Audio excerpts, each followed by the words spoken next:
Last video I made, I was going over the character of Gamma Jack and why he is the incredible secret villain. But in this video, as you have already read the title, is Edna Mode responsible for the deaths of the caped heroes? And I'll be also going over who else might be responsible, and as well as exploring more of the hidden lore of the Incredibles. So stay tuned and find out. Before I dive right into this topic, Disney is missing out so much untapped potential what could have been a blockbuster franchise of the Incredibles. The NSA files alone, where we learn more about these heroes that no longer exist, just add so much depth that they aren't just nobodies, and the fans like myself will love to have a spin-off series of those heroes in the golden days and what they were like. How did the superhero society function? But first, let's explain who is Edna. Edna Mode is half Japanese, half German fashion designer and auteur. She's been around and created original custom-made outfits for superheroes since the golden days. Her job is the most important to superheroes because they would need a suit that both complemented their powers and make them look good in the process.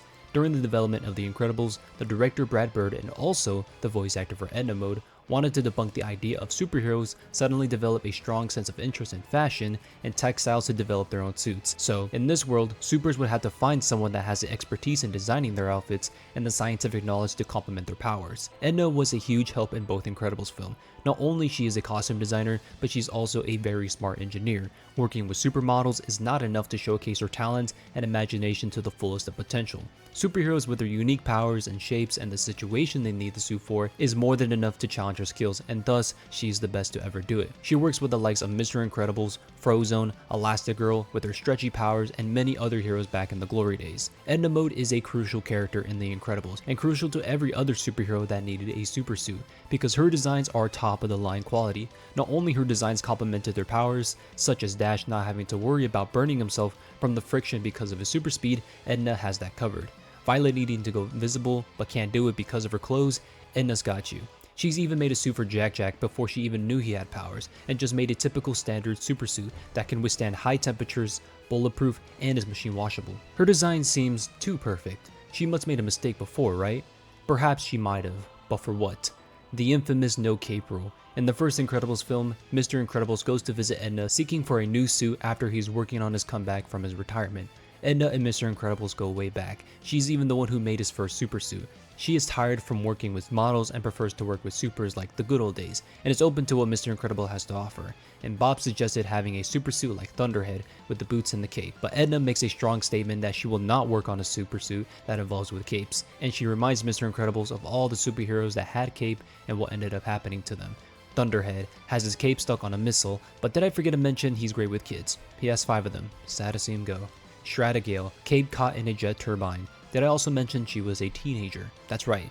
In her NSA files, they stated that she is a high school student, but there is a debate whether she died as a teenager or not. Since she did show up in Mr. and Mrs. Incredible's wedding, you can see her in the background right there. And the movie takes place 15 years after the wedding and the ban of the supers, so I don't really know what the exact date is. Stratigale would have been in her late 20s or in her early 30s. The timelines for The Incredibles gets pretty wonky since the dates doesn't stay consistent. Maybe in another video we can solve this timeline crisis, but the NSA highlighted her files that she is a high school student and died by suit malfunction. Metaman, who is arguably the second strongest super right behind Mr. Incredible, he died by a elevator cape accident.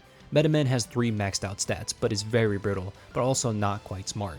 He's essentially the world's Superman. He even asked for a request to become the group leader overseeing every superhero teams. Even his powers are stacked, but unfortunately the only thing that stops Metaman is his own cape. Same goes for Dynaguy, Splashdown, all victims by their very own capes, but who is responsible? Edna Mode is the only one we see on screen that produces the super's high quality suits, and if that's the case then, she must be the one responsible for the superhero's death. Was she the one responsible for those superheroes' death because of her inclusion of the capes, and that's why she's against it later because of her mistakes and wouldn't want to do it again? Or is there a rival company like Edna who also makes these super suits? And if you're thinking that's the case, then you'd be right. In The Incredibles 2, Winston wants to bring superheroes back in the light, showing the public that superheroes are needed in this world, and that they would share what superheroes see during their missions. Elastigirl is chosen to be the first hero back in the spotlight, but this includes changes, and the changes they made is with her super suit. Instead of Edna making her new super suit, they went with Alexander Galbaki, and when Edna finds out that Elastigirl went with Galbaki, she was not happy. Even though we never see Galbaki make his appearance in the second film,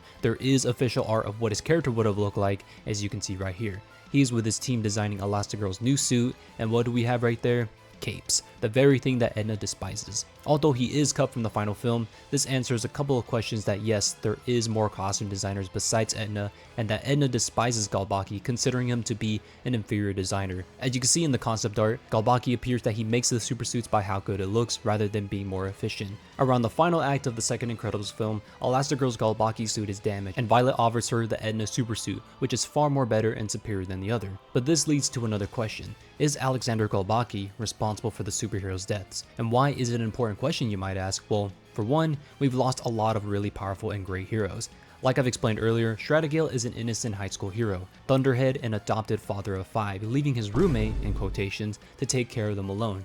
Dynaguy, while he is reckless, which causes him to be the first superhero to be sued right after Mr. Incredible's situation, has a disintegration ray, which would have disrupted the atomic force among atoms, and if it wasn't for the cape, he would have gave Syndrome a run for his money. But Metaman, on the other hand, is a literal Superman. If he never died by his cape, I just can't imagine Syndrome beating him. He can fly, he has super strength, X-ray vision, sonic scream, teleportation, magnetic manipulation, and partial invisibility. And he can also talk to aquatic mammals, because why not? Speaking of aquatics, Splashdown got snagged by his own cape from a water spout. Technically, he isn't dead. In the NSA files, they put him as MIA, missing in action. With his powers being water related, he can breathe underwater. I can imagine him still looking for the lost city of Atlantis, as they stated right there, being so obsessed about it. But anyways, now we got Alexander Galbaki as the #1 suspect of killing the Scoopers. But why is everyone so suspicious of Edna? I'm pretty sure you already heard of this theory that Edna was the one who made Syndrome's supersuit, which includes the cape, knowingly this would backfire on him because she can read people well and senses the villainous intent behind Syndrome. While I do like this theory, it's hard to imagine Syndrome going to Edna, but he does have the money to pay her for the suit. But I can also see her scamming out of his money, purposely adding the cape, or he went somewhere else to get his suit made since Edna is very exclusive and private, so instead he goes to Alexander Galbaki, Edna's inferior rival. This could also make sense. Or he just made his own super suit since he did make his own suit back in the golden days when he was younger and was formerly known as Incrediboy. He had a blue cape, but you can say they foreshadowed Syndrome's eventual downfall because of his one mistake, and that is his cape. You could say that Syndrome's cape was the cause that brought down the legacy of heroes. He could have gotten away and reported to the police and Bon Voyage would have been captured, and perhaps delayed the idea of banning supers and Syndrome wouldn't have turned evil and probably still be a fan of Mr. Incredible. But that's again another topic for another video. But what do you guys think? You guys can settle this in the court of the comment section below. Who is guilty and who is not? Or someone else that I haven't mentioned. Also, don't forget to like and subscribe, and thanks to you guys, G Fuel is an official partner on this channel, and I'm looking forward for what's to come. You can use my official code CRUNCH20 on G Fuel for 20% off on your next purchase, which supports me and for the videos. The link is in the description below and in the pinned comment. And I'll see you on the next one. Peace out.